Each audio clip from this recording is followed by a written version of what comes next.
Hello तो प्यारे बच्चों, स्वागत है आपका बड़ा भारत एजुकेशन प्लेटफॉर्म पर। देखिए, आज अपन शुरू कर रहे हैं धातु एवं अधातु। अब देखिए, सबसे पहले अपन बात करेंगे धातुओं और अधातुओं के भौतिक गुण धर्म के बारे में। सबसे पहले अपन पढ़ेंगे धातुओं एवं अधातुओं के भौतिक गुण धर्म।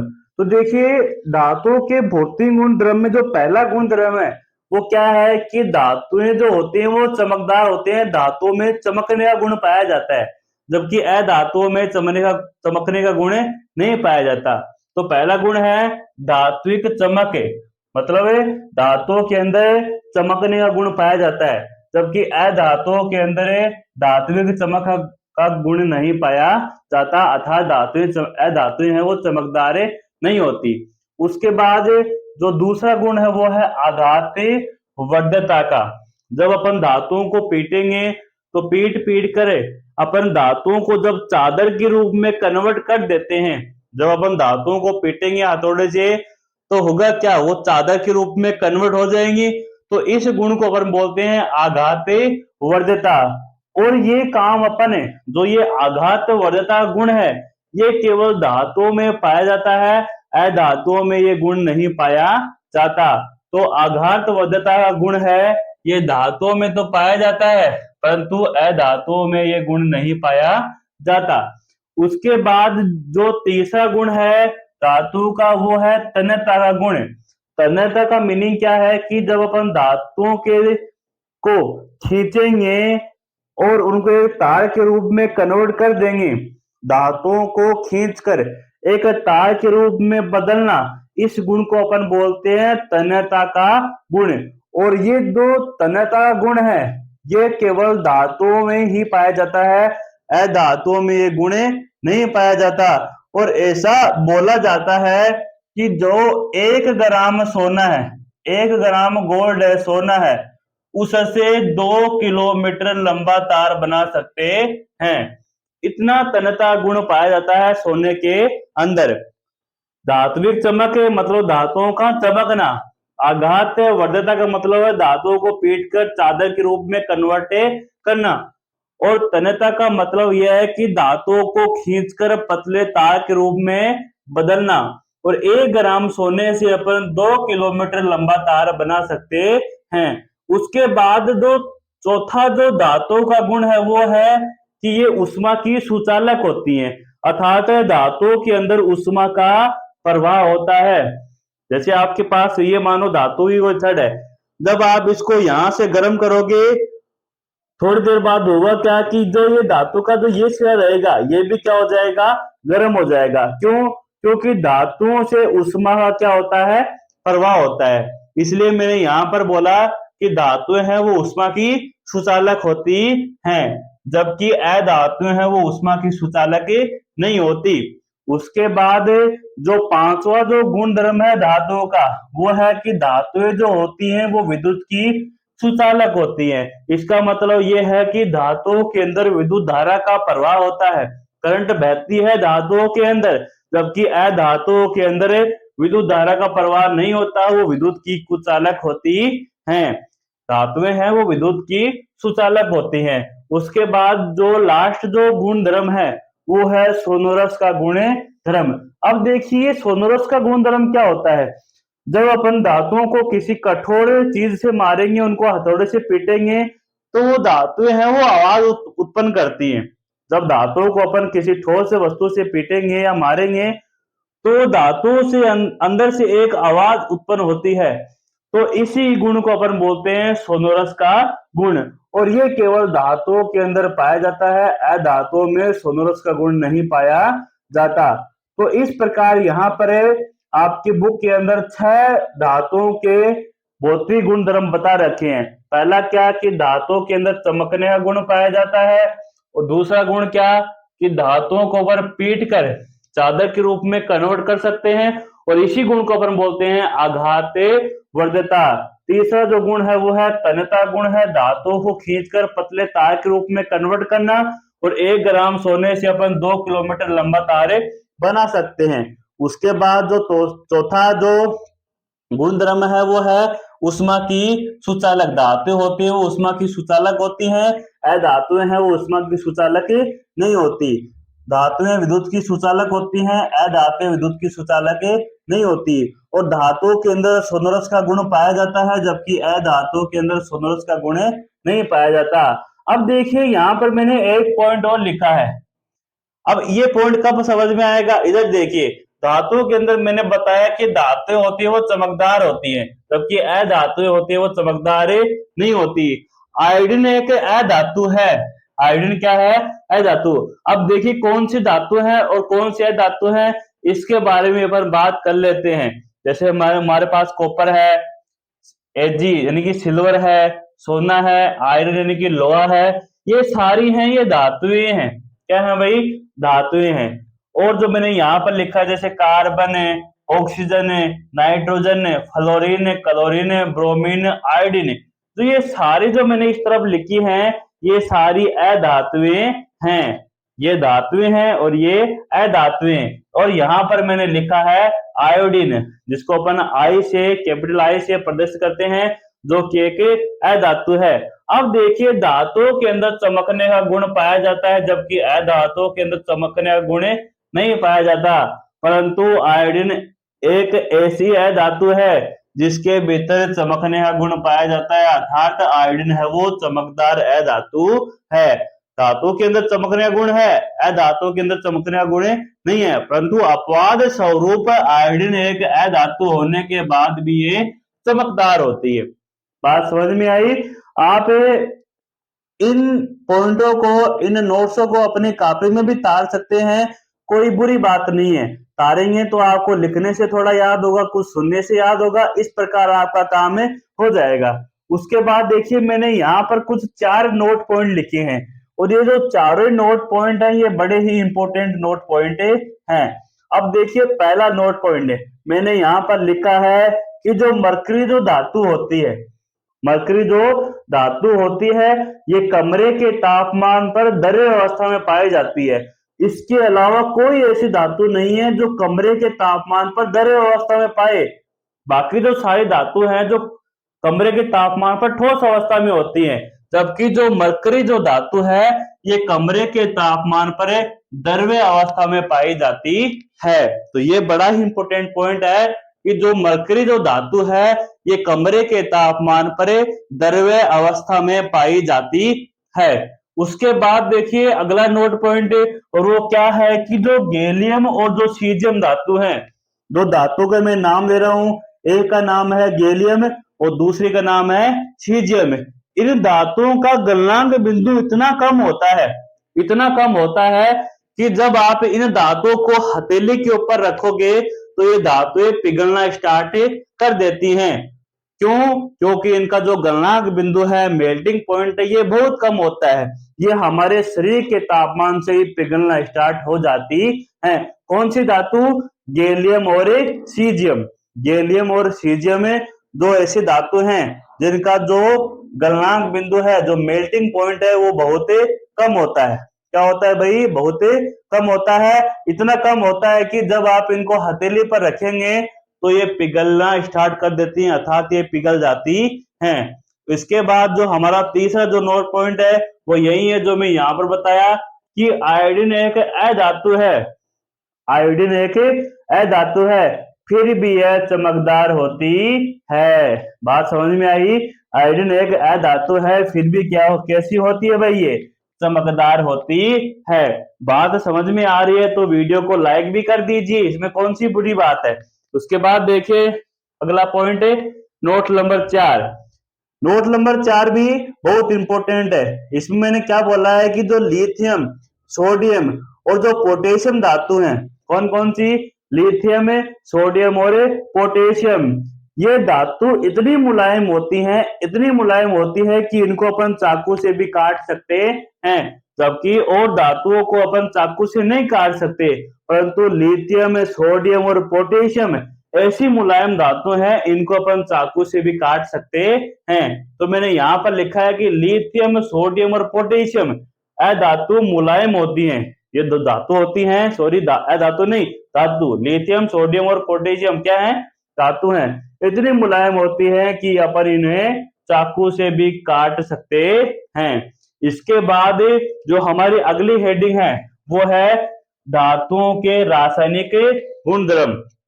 धातुओं के रासायनिक गुणधर्म हमारी अगली हेडिंग है, और उसमें जो पहला ही गुणधर्म है, रासायनिक गुणधर्म पहला ही जो है वो है धातुओं की वायु के साथ ही अभिक्रिया। धातुओं की किसके साथ अभिक्रिया भाई? वायु के साथ ही अभिक्रिया। अब ध्यान से सुनिए, जब अपन धातुओं की वायु के साथ अभिक्रिया करवाते हैं, जब अपन धातुओं की वायु के साथ अभिक्रिया करवाते हैं तो धातु वायु के साथ अभिक्रिया करके धात्विक ऑक्साइड का निर्माण करती है। किसका निर्माण करती है? धात्विक ऑक्साइड। जैसे मैंने यहाँ पर लिखा है कि हमारे पास मेटल कोई भी धातु है, जब ये वायु के साथ यानी कि ऑक्सीजन के साथ अभिक्रिया करेगी तो धातु ऑक्साइड का क्या करेगी भाई? निर्माण करती है। कोई भी धातु जब ऑक्सीजन के साथ अभिक्रिया करती है तो वो धात्विक ऑक्साइड का निर्माण करती है। जैसे मैंने यहाँ पर लिया है कॉपर धातु, और जब मैं इस कॉपर धातु की अभिक्रिया ऑक्सीजन के साथ करवाता हूं तो मेरे पास जो उत्पाद बनता है वो बनता है कॉपर ऑक्साइड। कौन बनता है भाई? कॉपर ऑक्साइड, जिसको अपन बोलते हैं, ये भी क्या है? एक धात्विक ऑक्साइड है। तो अपन धातुओं के रासायनिक गुणधर्म पढ़ रहे हैं, और इसमें जो पहला रासायनिक गुणधर्म है वो है धातुओं की वायु के साथ अभिक्रिया। और इसमें अपन क्या बोलेंगे? जब अपन धातुओं की अभिक्रिया वायु के साथ करते हैं तो हमारे पास धात्विक ऑक्साइड प्राप्त होता है। जैसे अपन यहाँ पर कॉपर धातु ले रहे हैं, एल्यूमिनियम धातु ले रहे हैं, जब अपन इन धातुओं की अभिक्रिया ऑक्सीजन के साथ करवाते हैं तो हमारे पास कॉपर ऑक्साइड, और एल्यूमिनियम के साथ करवाते हैं ऑक्सीजन की अभिक्रिया तो हमारे पास प्राप्त होता है एल्यूमिनियम ऑक्साइड। और इम्पोर्टेंट एक और बात है कि जो धातु ऑक्साइड होते हैं इनकी जो प्रकृति होती है, सामान्यतः इनकी जो प्रकृति होती है वो क्षारीय होती है। कैसी होती है भाई? क्षारीय होती है। जो धातु ऑक्साइड होते हैं इनकी सामान्य प्रकृति जो होती है क्षारीय प्रकृति होती है। सामान्य मतलब तो ज्यादातर जो धातु ऑक्साइड होते हैं इनकी प्रकृति क्षारीय होती है, परंतु कुछ अपवाद स्वरूप ऐसे भी धातु ऑक्साइड होते हैं जिनकी प्रकृति अम्लीय भी होती है और क्षारीय भी होती है। वैसे सामान्य तौर पर धातु ऑक्साइड की प्रकृति क्षारीय होती है, परंतु अपवाद स्वरूप कुछ धातु ऑक्साइड ऐसे भी होती है जिनकी प्रकृति अम्लीय भी होती है और क्षारीय भी होती है। अब ऐसे धातु ऑक्साइड को अपन बोलते हैं उभयधर्मी ऑक्साइड।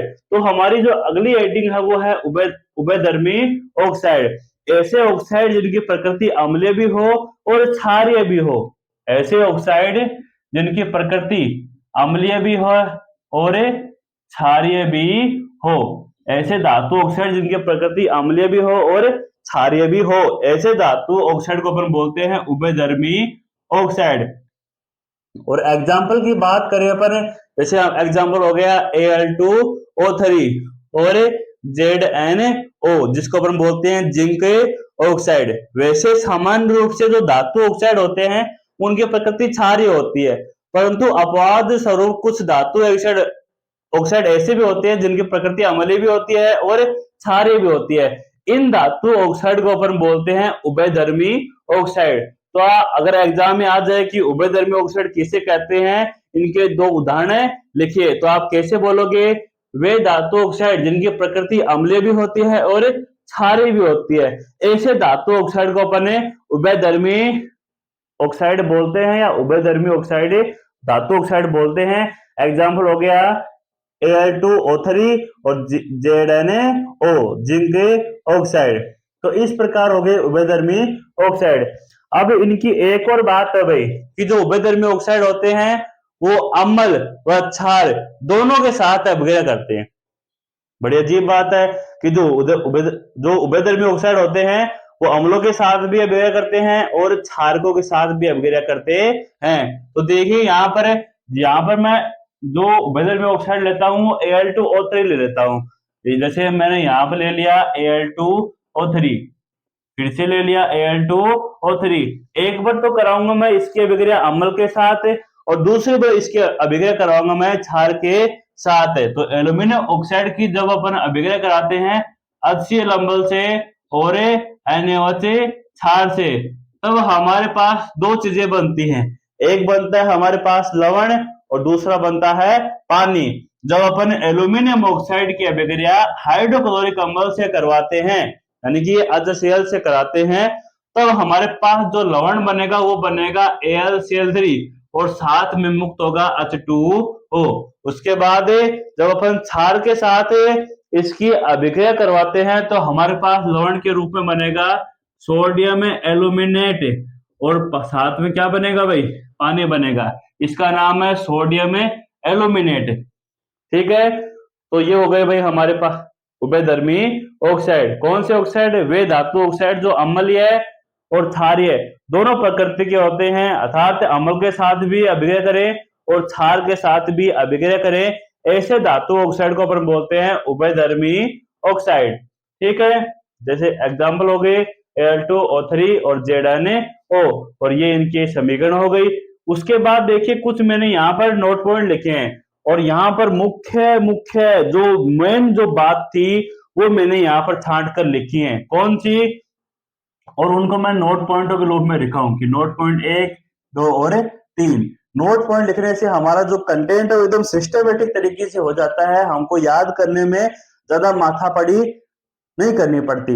देखिए जो हमारा पहला नोट पॉइंट है वो क्या है कि जो सोडियम और पोटेशियम जो धातु होती है, सोडियम और जो पोटेशियम जो धातु होती हैं वो बहुत क्रियाशील होती हैं, बहुत अभिक्रियाशील होती हैं। जब आप सोडियम और पोटेशियम धातु को खुले वातावरण में छोड़ देते हैं तो ये वातावरण की ऑक्सीजन के साथ अभिक्रिया करके आग पकड़ लेती हैं, इतनी अभिक्रियाशील होती हैं। सोडियम और पोटेशियम धातु इतनी क्रियाशील होती हैं कि जब आप इन धातुओं को किरोसिनी में रख देते हैं तो ये आग पकड़ लेती हैं। तो अपन इसको बचाएं कैसे फिर? तो बचाने के लिए आप इनको किरोसिन तेल में डुबो कर रखो, फिर इनके आगे नहीं लगेगी। तो मैंने यहाँ पर लिखा है कि जो पोटेशियम और जो सोडियम धातु हैं इनको जब अपन खुले में छोड़ देंगे तो ये धातुएं हैं ये आग पकड़ लेती हैं, और इनको आग से बचाने के लिए अपन इनको किरोसिन तेल में डुबो कर रखते हैं, या इनको किरोसिन के तेल में डुबो कर रखा जाता है। उसके बाद जो हमारा दूसरा पॉइंट है वो क्या है कि जो सिल्वर और जो सोना है ये बहुत कम क्रियाशील धातु होती हैं। जैसे पोटेशियम और सोडियम ये बहुत अभिक्रियाशील धातु होती हैं, इनको खुले में छोड़ने पर ही ये वायु के साथ अभिक्रिया करके आग पकड़ लेती हैं। जबकि जो सिल्वर और जो सोना है ये बहुत कम क्रियाशील धातु होती हैं, आप इनको बहुत तापमान दोगे फिर भी ये ऑक्सीजन के साथ अभिक्रिया नहीं करती। तो मैंने यहाँ पर लिखा है कि सिल्वर और सोना हाई टेम्परेचर पर भी ऑक्सीजन के साथ अभिक्रिया नहीं करती। बड़ी अच्छी बात है, इसलिए तो अपन इनके आभूषण बनाते हैं सोने और चांदी के। क्यों? क्योंकि ये इतनी आसानी से वायु और पानी के साथ अभिक्रिया नहीं करती, जबकि जो अन्य धातु होती हैं वो तुरंत अभिक्रिया कर लेती हैं। उसके बाद देखिए नोट नंबर 3, और वो क्या है कि जो एल्यूमिनियम धातु होती है, कौन सी धातु भाई? एल्यूमिनियम धातु। ये वायुमंडल में उपस्थित ऑक्सीजन गैस के साथ ही अभिक्रिया करके और अपनी सतह के ऊपर एक मोटी ऑक्साइड की परत चढ़ा लेती हैं। जो एल्यूमिनियम धातु है ये वायुमंडलीय ऑक्सीजन के साथ अभिक्रिया करके अपनी सतह के ऊपर एक मोटी ऑक्साइड की परत चढ़ा लेती है। इस प्रक्रिया को अपन बोलते हैं एनोडीकरण। क्या बोलते हैं भाई? एनोडीकरण। और जो ये मोटी ऑक्साइड की परत है इस एल्यूमिनियम धातु को संसारण से बचाती है, इसको आगे नष्ट होने से बचाती है। अगर अपन इस ऑक्साइड की परत के ऊपर रंग कर दें तो इसको अपन सुंदर आकर्षक वस्तु भी अपन इसको बना सकते हैं। तो मैंने यहाँ पर 3 नोट पॉइंट लिखे हैं कि जो सोडियम और जो पोटेशियम धातु है ये बहुत अभिक्रियाशील होती है, इनको खुले में छोड़ने पर ये आग पकड़ लेती है। इनको आग से बचाने के लिए अपन किरोसिन के तेल में डुबो कर रखते हैं। और जो सिल्वर और जो सोना है ये हाई टेम्परेचर पर भी ऑक्सीजन के साथ अभिक्रिया नहीं करती, क्योंकि ये बहुत कम क्रियाशील धातु हैं। और जो एल्यूमिनियम धातु है ये वायुमंडलीय ऑक्सीजन के साथ अभिक्रिया करके अपनी सतह के ऊपर एक मोटी ऑक्साइड की परत चढ़ा लेती है, और इस प्रक्रिया को अपन बोलते हैं एनोडीकरण। और ये जो मोटी ऑक्साइड की परत है ये इस एल्यूमिनियम धातु को आगे संसारित होने से बचाती है। और अगर अपन इस ऑक्साइड की परत के ऊपर रंग कर दें तो अपन इसको आकर्षक वस्तु भी बना सकते हैं। तो इस प्रकार हमारे यहाँ पर ये पॉइंट कवर होते हैं। इसके बाद देखिए आगे, इसके बाद जो धातुओं का दूसरा जो रासायनिक गुणधर्म है वो है धातुओं की जल के साथ अभिक्रिया। देखिए जब अपन धातुओं की जल के साथ अभिक्रिया करवाते हैं, जब अपन किसी भी मेटल की जल के साथ अभिक्रिया करवाते हैं तब हमारे पास जो उत्पाद बनते हैं वो बनते हैं, एक बनता है हमारे पास धातु ऑक्साइड और साथ में मुक्त होती है हाइड्रोजन गैस।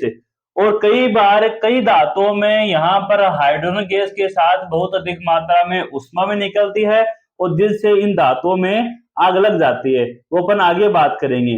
परंतु देखिए जब अपन धातुओं की अभिक्रिया जल के साथ करते हैं तब हमारे पास धातु ऑक्साइड बनता है, साथ ही बनती है हाइड्रोजन गैस और कई बार ऊष्मा भी मुक्त होती है।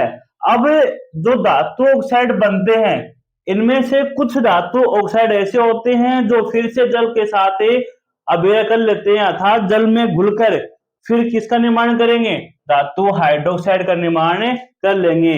तो सुनिए फिर से, जब अपन धातुओं की अभिक्रिया जल से करते हैं तो हमारे पास धातु ऑक्साइड बनता है और हाइड्रोजन गैस बनती है। कुछ धातु ऑक्साइड ऐसे होते हैं जो जल में घुलनशील होते हैं, जो जल के साथ अभिक्रिया करके धातु हाइड्रोक्साइड का निर्माण कर लेते हैं। अब देखिए धातुओं की जो क्रियाशीलता होती है वो अलग अलग होती है। जैसे आप एक बार मैं पढ़ाऊंगा आपको सक्रियता श्रेणी, उसके बाद इस पॉइंट पर आऊंगा, ठीक है, ताकि आराम से समझ में आ जाए। अब देखिए सक्रियता श्रेणी क्या होती है, वह श्रेणी जिसमें धातुओं को उनकी क्रियाशीलता के अवरोही क्रम में जब अपन व्यवस्थित करें, कौन से क्रम में, धातुओं की क्रियाशीलता को जब अपन अवरोही क्रम में व्यवस्थित करें, इस श्रेणी को अपन बोलेंगे सक्रियता श्रेणी। इसको इंग्लिश में बोलते हैं एक्टिविटीज सीरी, एक्टिविटी सीरी। ऐसी श्रेणी जिसमें धातुओं की क्रियाशीलता को अवरोही क्रम में व्यवस्थित किया जाता है, ऐसी श्रेणी को बोलते हैं अपन सक्रियता श्रेणी, एक्टिविटी सीरीज। अब देखिए यहां पर ऊपर मैंने लिखा है पोटेशियम और सबसे नीचे लिखा है सोना Au। उसके बाद देखिए सबसे ऊपर है पोटेशियम धातु, उसके बाद है sodium, calcium, magnesium, aluminium, zinc, iron, lead, hydrogen, copper, mercury, silver और सोना। ये धातुओं की क्रियाशीलता घटती हुई दर्शाई है मैंने। ऊपर वाली धातु सबसे अधिक क्रियाशील है और नीचे वाली धातु सबसे कम क्रियाशील है। अब यहाँ पर जो ऊपर वाली धातु है ये सबसे अधिक क्रियाशील है, तो इतनी ज्यादा क्रियाशील है कि ये धातु ठंडे जल के साथ भी अभिक्रिया कर लेती है। जल कौन सा भाई, ठंडा जल। अब ठंडा जल के साथ कौन कौन सी धातु हैं वो अभिक्रिया करेंगी, एक तो करेगी इसमें पोटेशियम धातु, दूसरी सोडियम धातु और तीसरी कैल्शियम धातु। ये धातुएं इतनी क्रियाशील होती हैं, इतनी क्रियाशीलता होती है इनकी कि ये ठंडे जल के साथ भी अभिक्रिया कर लेती हैं। तो मैंने यहाँ पर 3 कैटेगरी लिखी है पानी की, एक पानी ठंडा होता है, दूसरा गर्म होता है, तीसरा उसकी पानी की भाप बना दो तो बहुत गर्म हो जाएगा। अब ठंडे जल के साथ जो धातुएं अभिक्रिया करेंगी वो कौन सी है, वो है पोटेशियम, सोडियम और कैल्शियम।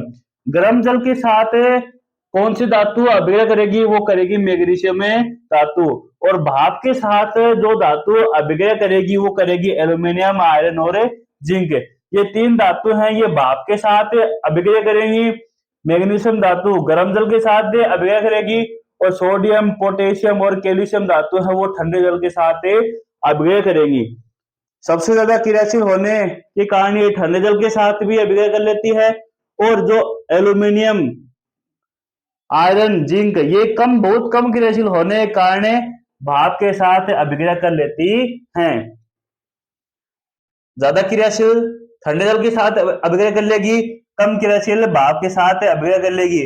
और जो Ag और Au धातु हैं, जो नीचे वाली धातु हैं, ये जल के साथ अभिक्रिया ही नहीं करती, जल के साथ बिल्कुल भी अभिक्रिया नहीं करती। कौन सी धातु, ये कॉपर, HgCuAg, ठीक है। अब देखिए जब अपन ठंडे जल की अभिक्रिया इन धातुओं से कराएंगे, जैसे अपन उठाते हैं सबसे पहले पोटेशियम धातु, जब इसकी अभिक्रिया अपन कराएंगे पानी के साथ तो हमारे पास जो उत्पाद बनेगा वो बनेगा पोटेशियम हाइड्रोक्साइड और साथ में मुक्त होगी हाइड्रोजन गैस है, और साथ में ही बहुत अधिक मात्रा में उष्मा भी निकलेगी, और ये उष्मा और हाइड्रोजन गैस मिलकर आग पकड़ लेती हैं, जिसके कारण अपन इसी कारण अपन बोलते हैं कि जब अपन सोडियम और पोटेशियम धातु को पानी में डालते हैं तब ये आग पकड़ लेती हैं। क्यों? क्योंकि हाइड्रोजन के गैस के साथ साथ बहुत अधिक मात्रा में उष्मा भी निकलती है, और ये उष्मा आग पकड़ लेती है, जिसके कारण अपन इन धातुओं को पानी में नहीं रखते। इन धातुओं को अपन सुरक्षित रखने के लिए इनको किरोसिन के तेल में डुबो कर रखते हैं। वैसे ही जो सोडियम धातु है ये जल के साथ अपव्यय कर लेगी और बना लेगी सोडियम हाइड्रोक्साइड, और ये हाइड्रोजन गैस बनाएगी और साथ में बहुत अधिक मात्रा में उष्मा मुक्त करेगी। ये उष्मा इस हाइड्रोजन गैस के साथ मिलकर बहुत अधिक मात्रा में आग पकड़ लेगी, बहुत अधिक यहाँ पर दहन होगा। उसके बाद जो कैल्शियम धातु है ये आग नहीं पकड़ती। क्यों? क्योंकि यहाँ पर उष्मा बहुत कम मात्रा में निकलती है, परंतु कैल्शियम हाइड्रोक्साइड का निर्माण हो जाएगा, हाइड्रोजन गैस निकलेगी और जो उष्मा निकलेगी वो कम निकलेगी, जिससे जिससे ये आग नहीं पकड़ती है। उसके बाद जो मैग्नीशियम धातु है ये गर्म जल के साथ अपव्यय करेगी और किसका निर्माण करेगी? पता है क्या? मैग्नीशियम में हाइड्रोक्साइड का निर्माण करेगी और साथ में मुक्त होगा हाइड्रोजन गैस। उसके बाद जो एल्यूमिनियम, आयरन और जिंक है ये भाप के साथ अपव्यय कर लेंगे। किसके साथ भाई? भाप के साथ। और जब भाप के साथ अपव्यय करेंगे उसमें भाप में क्या है? एक रूप से पानी है। जब ये पानी के साथ करेंगे, बहुत गर्म पानी है, लगभग इसका तापमान है वो 100 डिग्री सेल्सियस से भी ज्यादा होगा, तब ये धातु पानी के साथ अपव्यय करेंगी और बनाएंगे, यहाँ पर बनाएगा Fe3O4, जो यहाँ पर जो उत्पाद बनेगा वो बनेगा ZnO, और यहाँ पर उत्पाद बनेगा Al2O3। इस प्रकार यहाँ पर किसका निर्माण होगा भाई? इस प्रकार यहाँ पर निर्माण होगा इन ऑक्साइडों का। तो अपन ने देखा कि जब अपन धातु की अभिक्रिया पानी के साथ करवाते हैं तब हमारे पास जो उत्पाद बनता है वो बनता है धातु ऑक्साइड, साथ में बनती है हाइड्रोजन गैस और उष्मा। कई कंडीशन में, जैसे सोडियम और पोटेशियम धातु की बात करें तब यहाँ पर उष्मा निकल रही है बहुत अधिक मात्रा में, इसी कारण ये पानी में से अभिक्रिया करके आग पकड़ लेती है। जबकि जो मैग्नीशियम धातु है, आयरन, एल्यूमिनियम और जिंक, ये धातु उष्मा उत्पन्न नहीं करती, इस कारण ये आग भी नहीं पकड़ती। उसके बाद जो हमारी अगली हेडिंग है वो है एक्वा रेजिया। इसको अपन अम्ल राज भी बोलते हैं। क्या बोलते हैं? अम्ल राज। और क्या है? जो कॉन्सेंट्रेट HCl है, यानी कि सांद्र हाइड्रोक्लोरिक अम्ल और कंसंट्रेट नाइट्रिक अम्ल के 3:1 का जब अपन मिश्रण लेते हैं तो उस मिश्रण को अपन बोलते हैं एक्वा रेजिया। इसको कैसे बोलेंगे? सांद्र हाइड्रोक्लोरिक अम्ल और सांद्र नाइट्रिक अम्ल के 3:1 के ताजा मिश्रण को अपन एक्वा रेजिया बोलते हैं, अम्ल राज बोलते हैं। और इसका उपयोग अपन धातु को पिघलाने में करते हैं, धातु को संसाधित करने में भी इसका उपयोग लेते हैं। अगर धातु को अपन को साफ करना है, जैसे अपन सुनार के पास जाएंगे तो धातु को एकदम ऊपर से चमका देगा। क्यों? क्योंकि वो अम्ल राज का उपयोग करेगा और ये अम्ल राज उस धातु की ऊपर की परत को सारी को नष्ट कर देगा अर्थात उसको पिघला देगा, उसको विलयन में डाल बुला देगा। तो इसका उपयोग इस प्रकार करते हैं और बोलेंगे कि इसको कंसंट्रेट HCl और कंसंट्रेट नाइट्रिक अम्ल के 3:1 के ताजा मिश्रण को अपन बोलेंगे एक्वा रेजिया। तो इस प्रकार हमने इन पॉइंटों के बारे में यहाँ पर बात की है। अगर आपको वीडियो अच्छा लगा तो वीडियो को लाइक कीजिए और चैनल को सब्सक्राइब कर लीजिए। धन्यवाद।